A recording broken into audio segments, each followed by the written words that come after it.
Hey guys, it's Gary with a legal tip on South Carolina's new seller disclosure. Yes, that's right. You've probably heard the rumors that as of July 1st, we have a new seller disclosure form, and that would be true, but I don't want you to fret over it because there's not much new to it.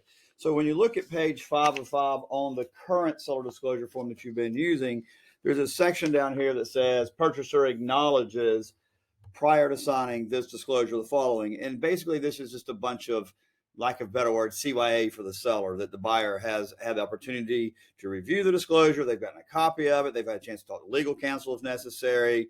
They understand this is in a warranty of disclosure by the licensee, which would be you, the real estate agent, and so forth. So there's just a bunch of kind of disclaimers there in there. So what changed with the new disclosure form that comes out July 1st is another one of these disclaimers have been added. And the only thing it says essentially is that the purchaser understands the purchaser's responsibility to determine if there's any agricultural use of adjacent properties. Now, as I understand it, the legislature in South Carolina was talking about going in and changing the South Carolina disclosure law and asking that the seller disclose whether anyone adjacent to you as a seller was using their land in an agricultural manner. I don't know how you would know that. It makes sense if you live in a neighborhood that you would know what your neighbors are doing. If you have a half an acre lot or a quarter acre lot, you could probably see whether somebody has a goat or a pig or growing marijuana, I guess. But if you live in a more rural area, how would you know on your 30 acres what your neighbors are doing on their 30 acres? And so it didn't make, to me and a lot of the commissioners, it didn't make a lot of sense that we were going to stick that burden on the seller.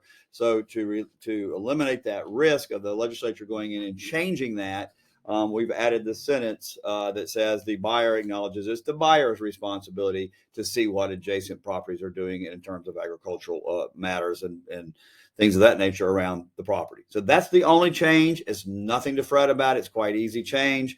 It's stuff that most people wouldn't even notice if we haven't told you. So to find the new disclosure, hopefully your broker has already downloaded that to your forms directory. If not, you can go to the Real Estate Commission page for South Carolina. Just go to Google and type in at South Carolina Real Estate Commission, and you can click on the forms link and you will see it. Be sure you look at the dates because one is available still until July 1st, and then the new one will be used as of July 1st. And you are required in South Carolina to use only the approved form, which on July 1st will be the new updated form. So make sure that you do that. If you have questions about seller disclosure, you can go to blaircato.com, click on resources for realtors, drop to the bottom of it, and you'll see a booklet that I wrote on South Carolina seller disclosure.